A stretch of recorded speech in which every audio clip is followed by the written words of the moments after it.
주보 1면 글을 먼저 같이 보겠습니다.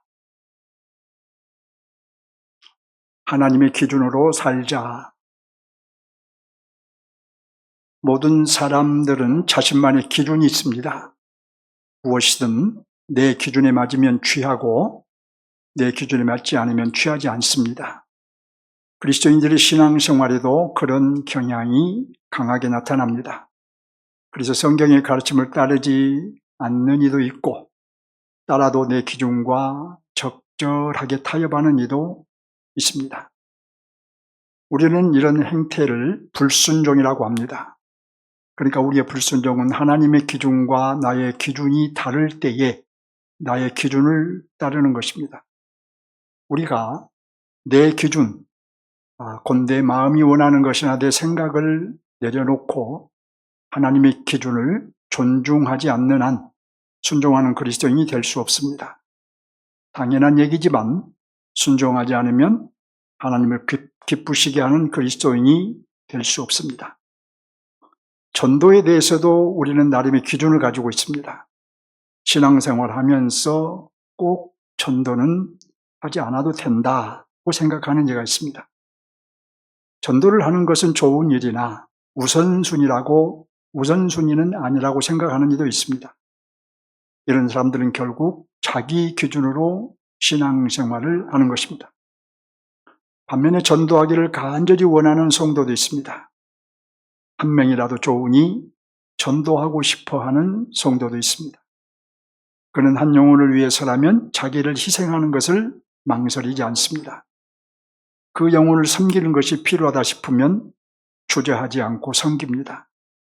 그는 주님의 명령에 순종하기 원하는 성도입니다. 자기 기준이 아니라 하나님의 기준을 존중하는 성도입니다. 하나님의 기준과 나의 기준은 다릅니다.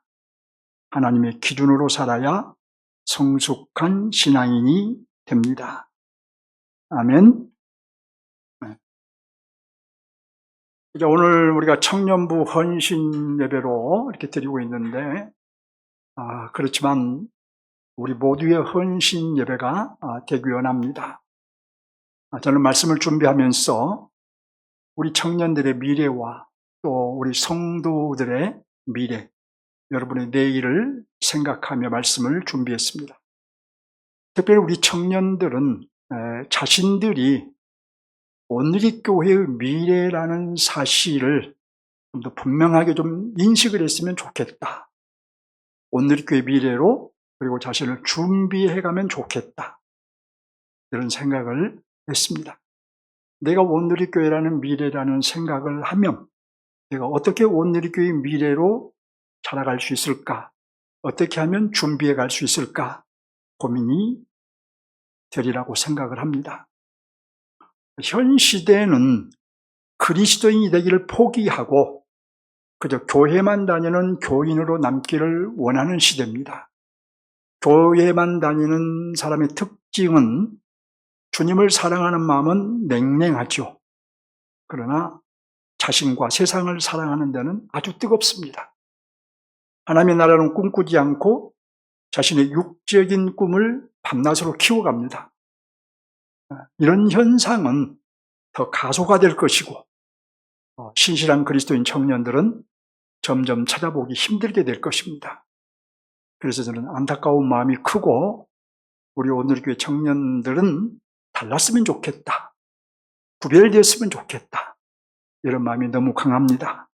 또 우리 성도들도 차원이 다른 성도가 되었으면 좋겠다.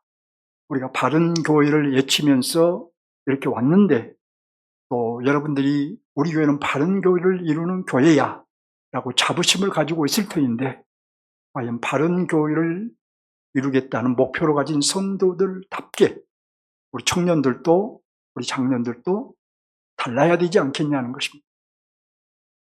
본문에 등장한 인물은 사사, 기드온입니다. 첫째로 사사 시대는 어떤 시대였을까요? 둘째로 기드온은 어떤 사람이었을까요? 출애굽한 이스라엘 백성들은 광야를 거쳐서 가나안 땅에 들어갔습니다. 이스라엘 백성을 출애굽시킨 모세는 가나안 상에 입성하기 전에 죽었고 모세의 후계자인 여호수아의 인도로 가나안 땅에 들어갔습니다. 이스라엘 백성은 가나안 족속들의 강한 저항에도 불구하고 여호수아의 지휘 아래 가나안 땅을 점령해 갔습니다.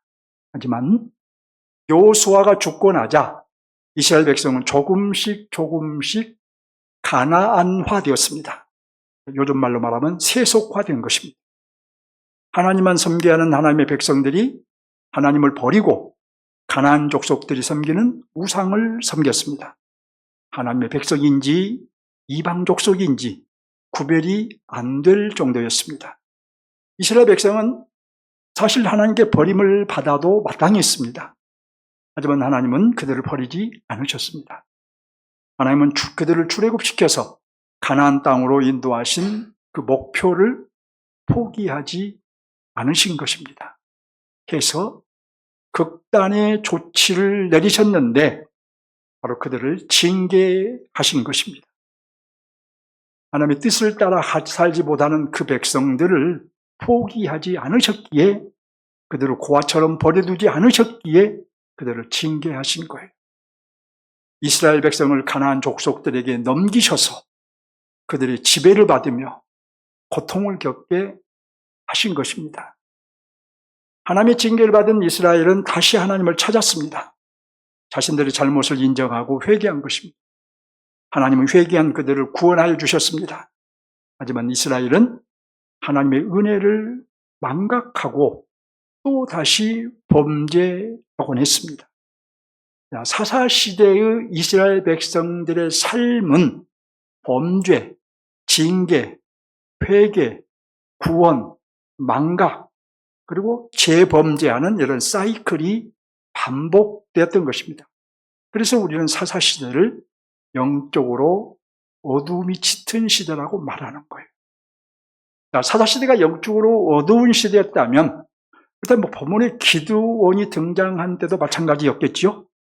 기드온이 등장했던 때는 지금 가나안 족속, 곧 미디안 족속의 억압을 받고 있을 때였습니다. 이스라엘 백성들이 범죄하자 하나님께서는 그들을 미디안 족속에게 내버려 주셨고 넘겨주셨고, 이스라엘 백성이 회개하자 기드온을 사사로 세우셨습니다. 하나님께서 세우신 이 사사는 어떤 존재인가? 잘 기억하시기 바랍니다. 하나님께서 세우신 사사들은 바로 그 당시에 구원자였습니다. 하나님께서 자기 백성을 구원하도록 예수님을 보내신 것처럼 자기 백성 이스라엘을 구원하도록 사사를 구원자로 보내신 겁니다. 그래서 사사는 당시의 구원자로서 인류의 구원자 예수 그리스도를 예표하는 인물 또는 예수 그리스도의 그림자였던 거예요. 당시 이스라엘의 실상을 한번 살펴보겠습니다. 6장 1절을 보면 이스라엘이 또 여호와 앞에 악을 행했습니다. 범죄한 것이죠. 아까 그 사이클을 말씀드립니다. 범죄했어요. 하나님은 그들을 7년 동안 미디안의 손에 넘겨주셨습니다. 징계하신 것이죠. 이스라엘 백성들은 7년 동안 미디안의 압제를 받으며 처참한 삶을 살아야 했습니다. 이어서 6장 6절 이하를 보면 이스라엘 자손들은 여호와께 부르짖었습니다. 회개한 것이죠. 그러자 하나님께서는 6장 11절 이하에서 기드온을 구원자로 세우셔서 이스라엘을 구원하셨습니다. 구원하신 것입니다. 하지만 이스라엘은 얼마 가지 않아서 하나님의 은혜를 망각하고 또 다시 범죄하게 됩니다. 망각과 재범죄가 나타나고 있죠. 이스라엘은 하나님의 백성이었음에도 아까 말씀드린 대로 범죄, 징계, 회개, 구원, 망각, 재범죄 이런 삶을 반복하며 살았던 거예요. 영적으로 어둠이 짙게 깔렸던 시대라는 것을 우리가 알 수 있죠. 사사는 그 당시의 구원자라고 말씀드렸습니다. 본문은 그 시대의 구원자로 세움받은 기드온이 이스라엘 백성을 미디안의 손에서 구원해낸 장면 중 하나입니다. 그 당시에 구원자로 세움받은 사사 기드온은 하나님께서 자신을 구원자로 세우셨음을 반복해서 확증받았습니다. 여러분 6장과 7절을 읽어보면 7절 읽어보면 사사 기드온이 하나님이 자신을 세우신 것을 여러 모양으로 시험하며 나를 세우셨으면 이렇게 해주세요. 나를 세우셨으면 저렇게 해주세요. 라고 합니다. 아무튼 하나님의 뜻을 확증받은 기드온은 이스라엘 백성들 중에서 이제 군사를 모집했습니다. 기드온이 모집한 군사는 모두 32,000명이었어요. 하지만 하나님은 그 수가 너무 많다라고 하시며 줄이고 줄여서 최종적으로 300명으로 축소하셨습니다. 하나님께서 32,000명의 군사를 300명으로 축소하시면서 하나님께서 보신 두 가지 기준이 있었습니다. 하나님께서 보신 첫 번째 기준이 뭐냐 하면 저들이 과연 군사다운 믿음의 용기가 있느냐 없느냐였습니다. 군사다운 믿음의 용기가 있느냐 없느냐. 또 본문 3절을 보면 그래서 누구든지 두려워 떠는 자들은 돌아가도 좋다고 했습니다. 그러자 32,000명 중에서 22,000명이 돌아갔습니다. 믿음의 용기가 없는 사람은 다 떠나게 된 것이죠. 이제 남은 수는 10,000명이었습니다. 하지만 하나님은 아직도 많다, 그 수도 많다 하며 더 축소하셨어요. 하나님께서 보신 두 번째 기준은 무엇일까요?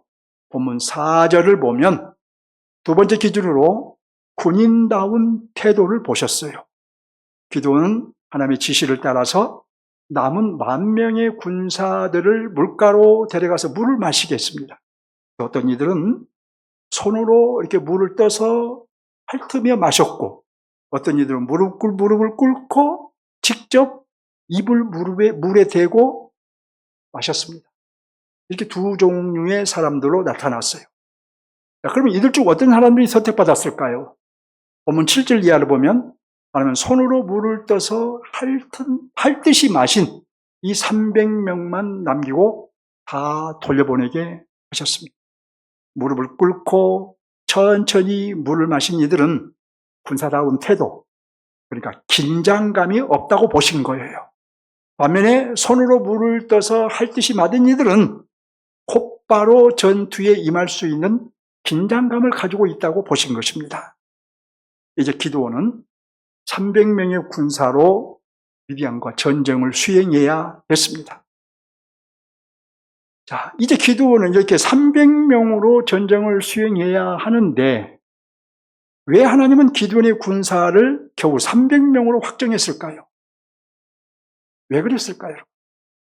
이 전쟁은 기드온과 그의 군사들이 싸우는 전쟁이 아니었기 때문이에요. 하나님께서 싸우시는 전쟁이었기 때문입니다. 하나님이 원하시는 것은 이스라엘 백성들이 자기들을 저 미디안의 손에서 구원하신 분은 하나님이심을 깨닫고 인정하기를 원하셨던 거예요. 32,000명이 다 나가서 우르르 싸워서 이겼으면 이스라엘 백성들은 우리가 싸워서 이겼다고 말하지 않겠습니까? 그런데 300명으로 축소하고 축소해서 300만 나가서 싸우라 해서 이겼다면 이 싸움은 우리가 이겨서 싸우는 싸움이 아니라 우리를 인도하신 하나님께서 싸워주셨고 하나님 우리에게 승리를 주셨다라고 하나님을 인정하고 고백하지 않겠습니까? 이걸 원하신 거예요. 이스라엘 백성이 하나님의 능력을 인정하는 것은 굉장히 중요한 문제입니다. 왜 그러느냐? 당시에 이스라엘 백성들은 가나안 백성들이 섬기는 우상을 섬기는 대로 흘러가서 그들에게 무릎을 꿇고 가나안화 되어버렸단 말이에요. 가나안 족속들의 신이 참신이 아니라 야훼 하나님이 참신이심을 인정하는 것이기 때문에 이들이 하나님이 하나님 되심을 인정하는 하나님의 능력을 인정하는 것을 고백하는 것은 굉장히 중요한 문제였던 거예요. 그 당시 그리스도의 군사인 우리도 분명히 인정해야 될 것이 있습니다. 자, 우리 청년들, 우리 장년들, 우리가 그리스도의 군사라고 생각한다면, 여러분이 그리스도의 군사가 되기를 원한다면 분명하게 인정해야 합니다. 우리의 삶을 인도하시는 분은 내가 내 힘으로 살아가는 힘이 아니고 내 능력으로 살아가는 삶이 아니고 하나님이 나를 인도하신다. 사단과 싸워서 승리하게 하시는 분도 하나님이시고 세상의 유혹을 이기고 믿음을 지키게 하시는 분도 하나님이시고 우리가 새 땅에 이르기까지 이기게 하시는 분도 하나님이시고 모든 것이 하나님의 은혜임을 인정하고 고백해야 된다는 거예요. 이걸 우리가 인정해야 된다는 것입니다. 우리는 하나님을 참신으로 인정하고 하나님의 통치를 받아야 할 하나님의 백성이기 때문입니다. 인정하시기를 축원합니다. 이게 본문 전체의 어떤 내용이었다면, 그렇다면 본문이 우리에게 주는 우리에게 말씀하시는 핵심 메시지, 이게 뭘까요? 주님은 성경에서 이렇게 말합니다. 요한복음 5장 39절을 보면 너희가 성경에서 영생을 얻는 줄 생각하고 성경을 연구하거니와 이 성경이 곧 내게 대하여 증언하는 것이라. 주님이 이렇게 말씀하시는데 이 성경은 구약성경을 의미해요. 그러니까 너희가 성경에서, 구약성경에서 영생, 이때는 이미 신약성경에 기록되기 전이기 때문에요. 이 성경에서, 구약성경에서 영생을 얻는 줄 생각하고 너희가 구약성경을 연구하거니와 이 구약성경이 바로 내게 대하여 증언하는 것이라. 여기 구약성경, 말씀드린 성경, 구약성경이란 말이에요. 구약성경은 예수 그리스도를 증언하고 있다는 말입니다. 구약성경이 누구를 증언해요? 예수 그리스도를 증언하고 있어요. 이거 분명히 주님이 말씀하신 거예요. 그러기에 사사기도 예수 그리스도를 증언하는 책인 거예요. 따라서 우리는 사사기에서도 예수 그리스도를 발견해야 돼요. 예수 그리스도의 말씀으로 해석해야 바른 해석이 되는 거예요. 만일 우리가 성경을, 구약성경을, 신약성경도 마찬가지지만 문자적으로, 또 윤리적으로, 또는 교훈적으로, 또는 모범론 쪽으로 기도원을 본받으라, 이런 식으로 우리가 해석한다면, 그리고 그리스도의 말씀을 우리가 해석하지 못하면 성경을 왜곡하는 거예요. 잘못 해석하는 거예요. 아주 비일비재하게 일어나고 있는 일입니다. 우리는 오늘 본문에서도 그러므로 예수 그리스도를 보아야 되겠죠. 제가 이것을 강조하는 이유가 분명히 있어요. 그것은 대부분 구약을 그리스도의 말씀으로 보지 못하기 때문이에요. 제가 구약을 설교할 때마다 그리스도의 말씀으로 해석해드리곤 하는데 그리스도의 말씀으로 보지 못하니 다시 한번 생각할 것은 구약 성경은 그리스도에 대해 증언하고 있다. 우리는 이스라엘을 구원한 사사, 이 기드온은 당시의 구원자이며 이는 인류의 참 구원자이신 예수 그리스도의 그림자라는 것을 기억해야 돼요. 예수 그리스도를 예표하는 인물이라는 걸 기억해야 돼요. 자, 모세가 당시의 구원자로서 그리스도를 대신하여 애굽의 이스라엘을 구원하였던 것이 출애굽시키셨듯이 기드온도 당시의 구원자로서 누구를 대신하여? 그리스도를 대신하여 미디안에 앞에 있었던 이스라엘을 구원한 구원자라는 것을 우리가 기억해야 된다는 거예요. 그러므로 우리는 본문을 통해서 이스라엘을 미디안의 손에서 구원하신 누구를 봐야 돼요? 이스라엘을 미디안에서 구원하신 기드온을 보아야 됩니까? 내용상은 그래요. 근데 본문이 우리에게 말하고자 한 것은 이스라엘을 미디안의 손에서 구원하신 그리스도를 보라는 거예요. 십자가에서 우리를 구원하신 그리스도께서 그 옛날 가나안 땅에서 사사 기드온을 통해 이스라엘을 미디안의 손에서 구원하셨던 거예요. 기드온이 미디안의 손에서 이스라엘 백성을 구원한 데서 우리를 사단의 손에서 구원하신 그리스도를 보아야 한다는 것입니다. 만일 이 진리를 깨닫지 못하면 아무리 윤리적, 교훈적, 영적인 말씀으로 전해도 성령이 역사하는 말씀이 되지 못하는 거예요. 성경을 왜곡해버린 것이기 때문이에요. 왜냐? 신약 성경이 사도 바울이 이걸 분명히 말해요. 믿음은 들음에서 나며 들음은 그리스도의 말씀으로 말미암는다. 믿음은 들어야 나요. 그래서 여러분이 말씀을 들어야 돼요. 그런데 무슨 말씀을 들어야 되냐? 그리스도의 말씀으로 말미암느니라. 그리스도의 말씀을 들어야지 윤리적, 도덕적, 교훈적 말씀을 들어서 믿음이 나는 것이 아니라는 거예요. 여러분, 그리스도의 말씀을 들어야 구원이 발생하는 것이고 그리스도의 말씀을 들어야 우리의 믿음이 자라는 거예요. 반문할 사람이 있을까요? 반문한 사람들이 있어요, 실제로. 그런데 세상에 사도보다 권위 있는 사람이 있을 수 있나요? 바울 사도, 사람이 세우신 사도들보다 더 권위 있는 자가 있어요? 없어요. 그런데 사도가 한 말을 왜 부정하고 반론을 펴입니까? 믿음은 들음에서 나며 들음은 그리스도의 말씀을 말미암느니라라고 사도가 분명히 못을 박았는데, 그래서 그리스도의 말씀을 들었는데 위글리적인, 교훈적인, 모범적인, 영적인 이런 걸 따지냐는 거예요. 그런 설교를 좋아하고 성도들은, 목사들은 왜 말씀을 전하는데 왜 그런 말씀을 전하려고 애를 쓰냐는 거예요. 잘못된 거죠. 사도의 말씀은 하나님의 최종 계시입니다. 최종 계시. 따라서 말씀을 맡은 사역자, 목사는 구약도 그리스도의 말씀으로 해석하여 가르치고 전해야 되겠죠. 또 성도들은 어떻습니까? 구약을 그리스도의 말씀으로 해석한 말씀, 그 말씀을 먹어야 돼요. 요즘 유튜브에 하도 말씀이 많이 나오니까 여러분들이 아무런 말씀이나 듣고 아멘 하는지 모르겠는데, 이렇게 막무가내 따지지 않고 아무거나 물불 가리지 않고 먹다 보면 먹고 죽을 그런 성장이 도움이 안 되는 그런 말씀도 여러분이 듣게 돼요. 말씀을 가려서 먹어야 됩니다. 첫째, 그러면 핵심 메시지가 우리에게 요구하는 것이 있겠죠. 무엇을 요구할까요? 이스라엘을 미디안에서 구원하신 그리스도. 이것이 핵심 메시지라면 이 메시지가 우리에게 요구하는 것은, 자, 여러분, 가장 큰 은혜가 뭡니까? 가장 큰 은혜는 내 마음에 감동을 일으키고 내 삶에 어떤 뭘 주고 하는 것이 아니라, 따라합니다. 가장 큰 은혜는 진리를 깨닫는 것이다. 어디에 나오는 얘기예요? 누가 한 말이에요? 박 목사가 한 말이에요. 어디에 나온 얘기예요? 그래서 우리 유튜브에 나오잖아요. 영상에. 우리 영상에 보면 맨 마지막에 가면은, 마지막까지는 안 보십니까?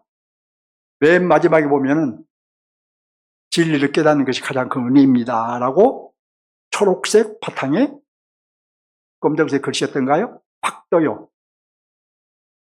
아셔야 돼요, 여러분. 개념이 있어야 돼요. 진리를 깨닫는 게 가장 큰 은혜예요. 그러면 이 메시지가 우리에게 요구하는 거예요. 그리스도를 깨달으라는 거예요. 그리스도를 깨달으라. 이스라엘 미디안의 손에서 구원한 자가 기드온이었는데, 그 기드온이 예표한 인물이 그리스도라면 그 진리를 깨달아야 되는 거죠. 그리고 나가서 진리신 그리스도의 삶을 본받아서 하나님 나라에 합당한 삶을 살라는 것이죠. 이걸 요구한다는 거. 깨닫고 살라는 거예요. 자, 다시 말씀드리면 본문의 이스라엘 백성이 당시의 구원자인 기드온을 통해서 미디안의 손에서 구원받았듯이 우리는 완전하고 최종 구원자이신 그리스도를 통해서 죄와 사망에서 구원받았다라는 것을 절실하게 깨달아야 되겠죠. 이거 절실하게 깨닫는다. 무슨 표현이 더 좋을까요? 아주 그냥 우리 가슴이 폭발하듯이 그걸 깨달았으면 좋겠어요. 표현하자면. 이걸 깨닫고 나니까 내 가슴이 그냥 폭발해버렸으면 좋겠어요. 이것이 내 구원이구나. 그리스도가 이런 분이구나. 이걸 좀 깨달았으면 좋겠어요. 우리를 구원하신 그리스도, 저 옛날 기드온을 통해서 우리의 구원을 보여주셨단 말이에요. 하나님께서. 그 그리스도가 오셔서 2000년 오셔서 죽으시고 부활하여서 또 성령을 보내셔서 승천하신 후에 우리를 구원하셨단 말이에요. 그리스도께서 이렇게 하나님의 경륜 가운데 우리의 구원을 위해 오셨구나. 그러니 내 구원이 얼마나 놀라운 구원인가 깨닫고 우리 가슴에 벅찬 감동이 있었으면 좋겠어요. 우리의 그리고 나가서 우리의 구원자이신 그리스도를 본받는 삶으로 어떤 삶을 살아야 좋을까 좀 생각해 봤어요. 그랬더니 우리의 삶에 대해서 성경이 제사장적인 삶을 살라고 말을 해요. 제사장적인 삶. 자, 그리스도를 통해서 구원받은 우리는 사도 베드로가 말한 대로 왕 같은 제사장이기 때문이에요.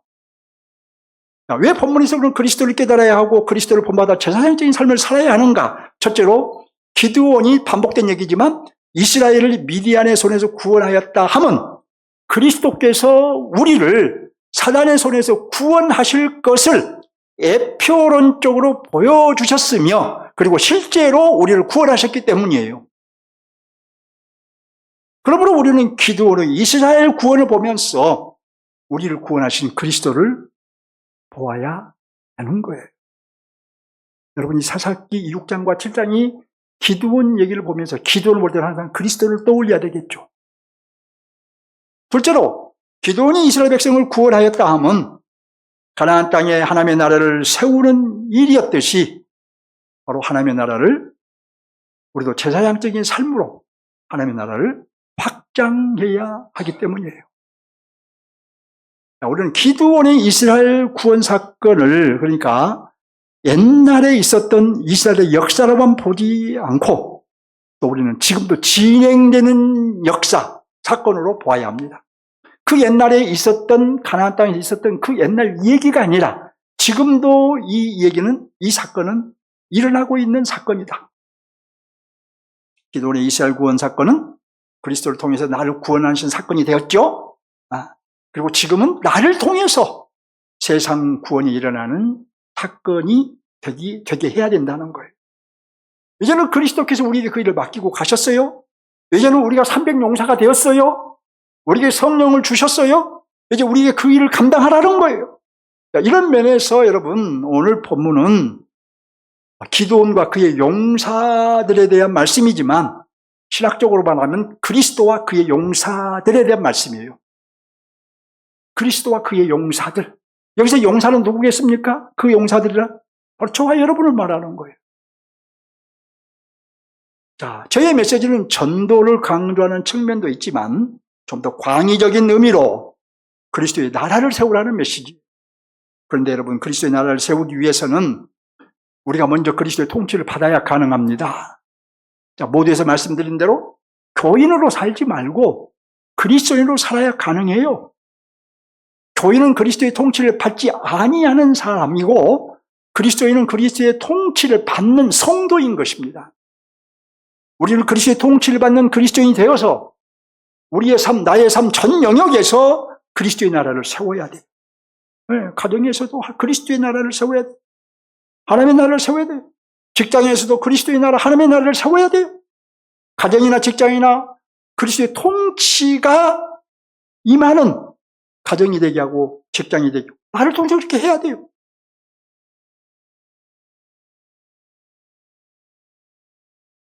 우리는 그리스도의 용사이기 때문이에요.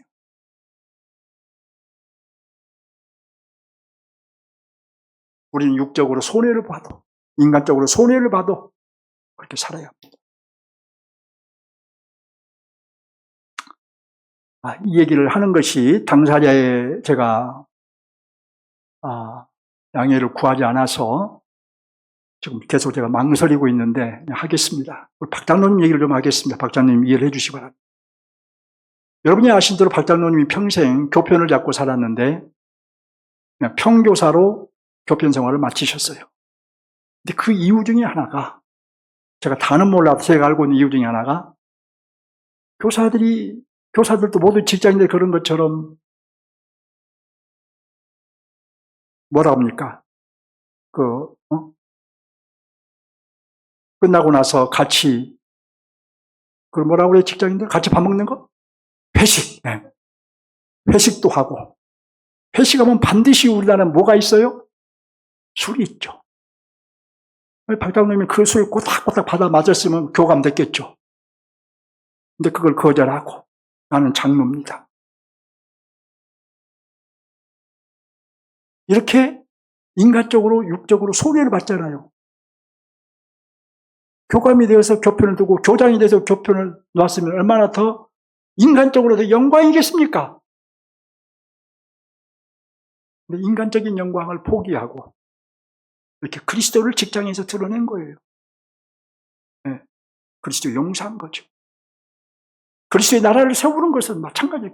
직장에서도 이렇게 세워야 되고. 이렇게 리얼한 예를 제가 들어드리니까, 실제적인 예를 들어드리니까 직장 생활 하신 분들은 참 고민이 되겠죠. 근데 우리는 여러 가지 모양에서, 여러 가지 면에서 어쨌든 내가 그리스도인이라는 걸 드러내고 나를 통해서 그리스도의 나라가 세워지게 해야 하는 그리스도의 용사라는 거예요. 가정에서도 마찬가지예요. 우리 가정에 그리스도의 왕권이 세워져야 돼요. 그리스도의 통치가 세워져야 돼요. 질서가 있는 가정이 돼야 되겠죠? 주님이 먼저인 가정이 돼야 되겠죠. 제가 지난 주일에 이제 우리 신방하잖아요. 어떤 권사님, 우리 금년에 목사님 가정 예배 시작했어요. 잘했다고 박수를 쳐줬어요. 가정에서도 그리스도의 통치를 세우려면 예배를 드린다. 그리스도의 통치가 세워진 거죠. 그 부모도 훌륭하지만 따르는 자녀도 매우 훌륭합니다. 복 받으시기 바랍니다. 아멘. 네, 복 받을 거예요. 하나님 나라 관점으로 적용합니다. 사사기의 하나님의 나라는 한 사람에 의해 세워지는 부분적인 하나님의 나라예요. 여러 사람에 의해 세워진 나라가 아니라 신실한 한 사람에 의해서 세워지는 나라. 때로는 한 사람에 의해서 하나님의 나라가 보이기도 해요. 근데 때로는 하나님의 나라가 안 보이기도 해요. 본문의 기드온 사건에서는 기드온과 그의 용사들에 의해 하나님의 나라가 세워지고 있습니다. 그렇다면 이제 이 본문의 하나님의 나라는 하나님 나라의 어느 면을 보여주고 있을까? 하나님 나라의 여러 면들이 있는데 어느 면을 보여주고 있느냐는 거예요. 결론부터 말씀드리면 하나님 나라 군사의 믿음과 합당한 태도를 보여주고 있다라고 말할 수 있습니다. 왜냐하면 하나님이 선택하신 300명의 군사는 전쟁을 두려워하지 않았죠? 두려운 사람은 돌아가라 해도 돌아가지 않았죠? 전쟁을 두려워하지 않는 믿음으로 무장한 군사였어요. 그리고 전쟁에 임하는 자세가 확실한 하나님 나라의 군사였어요. 물을 마시는데 곧 전투에 언제든지 뛰어나갈 수 있도록 긴장감을 가지고 물을 마셨다는 말이에요. 그들의 믿음이 군사요. 태도가 분명한 군사였다면 그들이 사명감이 분명하고 확실한 믿음의 군사였다는 의미인 거죠. 자기 목숨까지 내놓을 수 있는 헌신된 군사였다는 의미죠. 하나님 나라 군사는 믿음과 또 헌신적인 태도로 무장되어야 합니다. 되어야 해요. 그러면 누가 이 시대의 군사일까요? 여러분 지금 분명히 우리가 이 시대의 군사다라고 이미 다 답을 알고 있을 거예요. 그럼 우리는 이 시점에 답을 해야 돼요. 타인을 생각하면서 답을 생각하지 않아. 자신을 보라는 거예요. 여러분 자신을 봐야 돼요.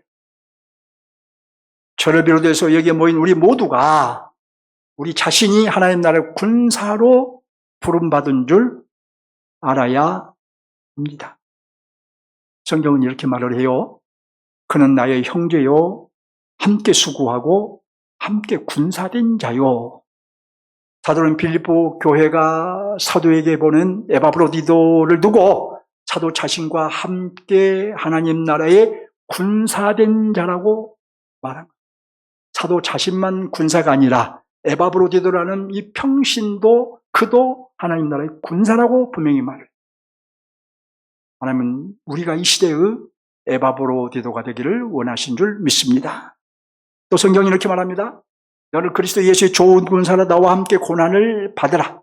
사도는 디모데에게 그리스도의 군사로서 고난도 두려워하지 말라고 말한 거예요. 자, 하나님은 박 목사가 이 시대의 디모데라고 말씀하시고 또 저와 함께 교회를 이루고 있는 여러분이 이 시대의 디모데라고 말씀하십니다. 자, 우리는 앞에서 군사의 믿음과 태도가 중요함을 말씀드렸는데 디모데후서 2장 4절을 보면 병사로 복무하는 자는 자기 생활에 얽매이는 자가 하나도 없다니 이는 병사로 모집한 자를 기쁘게 하려 함이라. 예수의 군사인 우리는 자기 생활에 얽매이지 않아야 하고 병사로 모집한 그리스도를 기쁘게 해야 합니다. 문자 그대로 우리가 내 생활을 다 버리고 전도한다거나 이러란 말이 아니에요. 어쨌든 내 생활보다는 내가 그리스도의 군사라는 의식을 더 분명히 하고 그리스도의 군사로 살기 위해서 뭔가 내가 믿음의 수고를 하고 헌신을 하고 해야 된다는 의미겠죠. 자기 생활에 얽매이지 않는 믿음을 중요하게 보라는 거예요. 그리고 내가 이렇게 살아야 나를 군사로 모집한 그리스도를 기쁘시게 할 수 있다라는 생각을 가지고 삶을 살아가야 된다는 얘기입니다. 자, 구체적으로 적용해 봅니다. 구체적으로. 첫째로 우리는 예수 그리스도의 군사임을 분명히 해야 합니다. 나는 누구인가? 지금 헌신 예배를 드리는 우리 청년들과 지금 여기 있는 우리 모든 성도들이 나는 누구인가라는 질문에 나는 예수 그리스도의 군사이다. 기드온의 300용사, 곧 그리스도의 그리스도의 300용사이다 라는 의식을 가졌습니다. 자, 우리의 대적 사단과 싸우는 군사, 사단과 싸워서 이기기 위해 총력을 기울이는 군사, 아무리 힘든 상황에서도 우리의 대장 되신 그리스도와 함께 하심을 믿고 싸우는 군사, 싸움에서 이기기 위해 어떤 싸움에서도 어떤 환경에서 두려워하지 않는 믿음을 가진 군사, 언제든지 싸움터에 나가겠다는 헌신적인 군사, 이런 하나님 나라의 군사임을, 또 군사가 돼야 된다는 것을 분명히 하셔야 된다. 둘째로 말씀드리고 싶은 것은 우리는 이기는 싸움을 위해서 뒤로 물러서지 말고 총력을 기울이자는 거예요. 가장 먼저 싸워야 할 것은 우리는 뒤로 물러날 존재가 아니에요, 여러분. 가장 먼저 어떤 면에서 물러나지 않아야 되느냐? 교회를 건강하게 세우는 싸움에서 물러나면 안 됩니다. 교회는 동호인 단체가 아니에요. 취미를 함께한 사람들이 모여서 이뤄가는 교회 아니에요. 주님의 몸입니다. 하나님 나라의 새로운 사회, 이 사회가, 이 하나님 나라의 새로운 사회가 주님의 몸인 교회 공동체 건강하게 세워져가는 싸움, 건강하게 세워가는 그 싸움에서 물러나면 안 된다. 교회는 그리스도의 몸이기 때문에. 사랑하는 청년 여러분, 교회를 건강하게 세워가는 싸움을 다른 형제에게, 다른 자매에게 넘기지 말고 내 일이 아닌 것처럼 피하지 말고 내 이익과 무관하다고 모른 척하지 마시라는 거예요, 여러분. 우리는 한 사람의 교인이 아니라 이 시대의 한 사람의 그리스도인이라는 것을 인식하시기 바랍니다. 하나님을 기쁘시게 하는 예수의 군사가 되시기 바랍니다. 또 자신을 예수의 군사로 훈련하는 일에 소홀히 하지 마시기 바랍니다. 제가 여러분에게 이런 말씀을 드릴 때마다 안타까운 것이, 강대상 앉아서 설교를 하고 있잖아. 딱 이건 좀 말씀드리기로 하고, 이제 목회를 얼마 남겨놓지 않는 이 시점에 제가 생각하는 것은 그거예요. 우리 교회가 어떻게 세워져 왔는가, 제가 작년 9월부터 우리 교회 이야기를 제가 좀 했잖아요. 주보에다 글 올렸잖아요. 정말 우리 교회는 문을 닫아도 12번 더 닫았어야 할 교회예요. 그런데 하나님이 여기까지 인도하셨어요. 그러니 이 교회는 보통 교회가 아니에요. 보통 교회가 아니라는 건 여러분이 보통 성도가 아니라는 거예요. 그러니 오늘 이 교회는 앞으로도 계속 거룩한 행진을 해가야 할 교회예요. 그게 주님의 뜻이라고 저는 믿어요. 그러니 저는 후임을 세우고자 하는 일에 있어서 정말, 그래서 여기 박 목사보다도 훌륭한 사람, 우리 청년들을 잘 케어해줄 수 있는 후임을 세우려고 정말 노력을 하고 또 해왔어요. 아직은 결정된 것이 없지만 그랬어요. 앞으로도 그럴 거예요. 그러니 여러분들도 생각하기를, 나는 보통의 한 사람의 청년이 아니다. 한 사람의 청년 교인이 아니다. 나는 한 사람의 신실한 그리스도의 군사이다. 이런 생각을 좀 가지시고 호응을 해주셨으면 참 좋겠습니다. 아멘. 호응을 해주세요. 작년 여러분, 교회를 건강하게 세우는 싸움을 구경하지 말고 동참하시기 바랍니다. 내가 먼저 진군하여 싸우시고 내가 기드온의 300용사이고 다른 사람 어찌하든 눈치 보지 말고, 자신이 에바브로디도가 되고 디모데가 되시기 바랍니다, 여러분. 그리고 누군가가 에바브로디도가 되고 디모데가 되고자 하는 성도가 있으면 칭찬해주고 기도해주고 하시기 바랍니다. 하나님을 기쁘시게 하는 예수의 군사가 저도 되고 여러분도 되시기 바랍니다. 여러분 그리스도의 300용사들이에요. 자, 셋째로 오늘 이후로 즉시 군사로 사십시다. 아직도 다음으로 미루려고 한가요? 그리스도께서 여러분을 군사로 부르셨어요. 지금 부르셨어요. 지금 순종하라는 거예요. 아직도 귀를 닫고 있나요? 지금 그 귀를 열고 300명의 군사에 들지 못하고 탈락하는 일이 없기를 바랍니다. 아직도 나와는 상관없다고 생각하신가요? 그렇다면 그 사람은 사단의 편인 것이고 하나님 나라에 가담하지 못한 책임을 스스로 져야 할 거예요. 하나님 앞에서. 그렇다면 어떻게 해야 할까요? 어떻게? 즉시로 무엇을 해야 할까요? 많은 얘기를 할 수 있겠지만 가장 중요한 것이 예배에 성공하는 거예요. 교회마다 가보면 그 교회의 예배 드리는 성도들의 자세, 예배 현장을 보면 그 교회를 이런 교회구나라고 대략 짐작이 돼. 가늠할 수 있어요. 그러니까 예배 자리에 항상 일찍 나오세요. 제가 참 부끄럽게 느낀 것이 하나 있는데 노회에서는 젊은 목사님이 자기 교회 성도들은 예배 1시간 전에 교회 나온대요. 대부분. 나와서 성경 보고 기도하고 그 얘기를 제가 들으면서 부끄러움을 느꼈어요. 선배로서. 야, 저 젊은 목사님이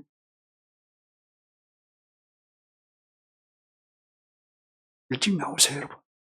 일찍 나오셔서 예배를 준비하시기 바랍니다. 일찍 안 나오면 우리 청년들 오늘처럼 찬양을 하니까 아침에 일찍 나와서 준비들 하고 너무 좋습니다. 아무튼 일찍 나오세요. 자, 그 다음에 중요한 얘기를 하나 더 합니다. 예배에 성공하십시오. 첫째는. 두 번째는 성령의 파도를 타십시오. 자, 무슨 얘기냐? 바다에는 파도가 일어요.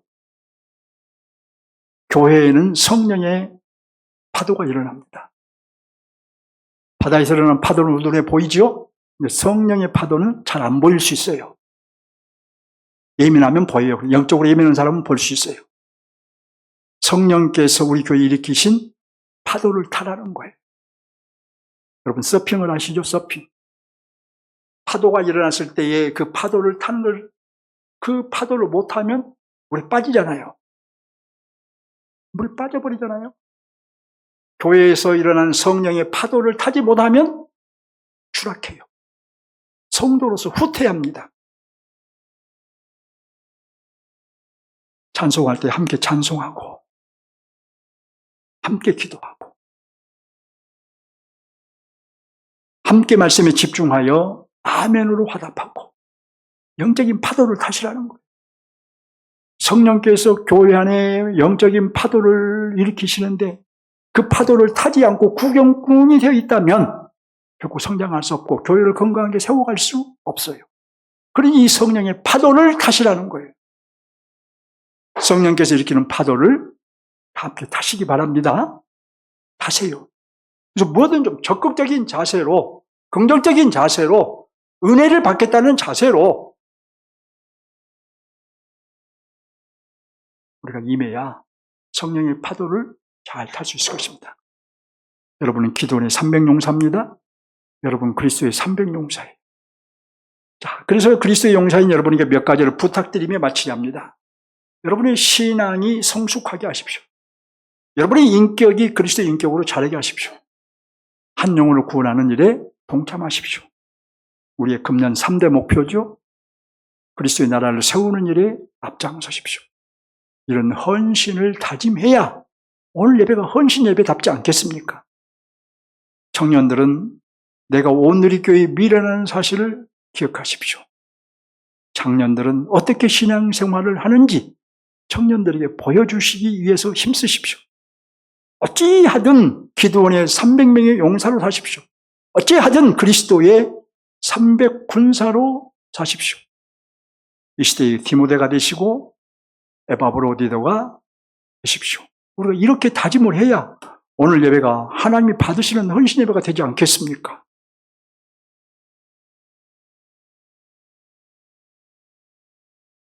제가 오늘 딱 예배당에 들어오면서 제 개인적인 느낌이고 감정입니다만은 너무 감사한 것은 청년들이 아침 일찍 모인다는 걸 제가 다 알고 있었지만은 연습을 마치고 딱 최종 리허설을 앞에 서서 하고 있는데 그런데 너무 은혜가 되었어요. 청년들. 너무 좋았습니다. 우리 청년들이 이런 그리스도인들이구나. 우리 또 하나는 우리 박 장로님이 보였어요. 박 장로님 얘기를 계속 하는데 박 장로님이 여러분 아시는 것처럼 저 지축에 사시잖아요. 또 오시면서 저 이정호 권사님 모시고 오시잖아요. 근데 일찍 와 계시더라고요. 그것 또한 너무 좋았습니다. 권사님들 좀 일찍 나오세요. 집사님들 좀 일찍 나오세요. 일찍 나오셔서 예배를 준비하세요. 그러면 우리가 본래 10시 50분에 찬양을 들어가기로 했는데 못 들어간 이유는 제가 윤장님한테 자꾸 얘기를 하는데도 안 하는 이유는 없으니까 안 나오니까. 그럼 일찍 나오셔서 10시 50분부터 찬양 한 20분 뜨겁게 하고 예배 들어가자는. 늦어도 10시 50분까지는 교회 나오세요. 주님을 향해 한 걸음 더 나갑시다.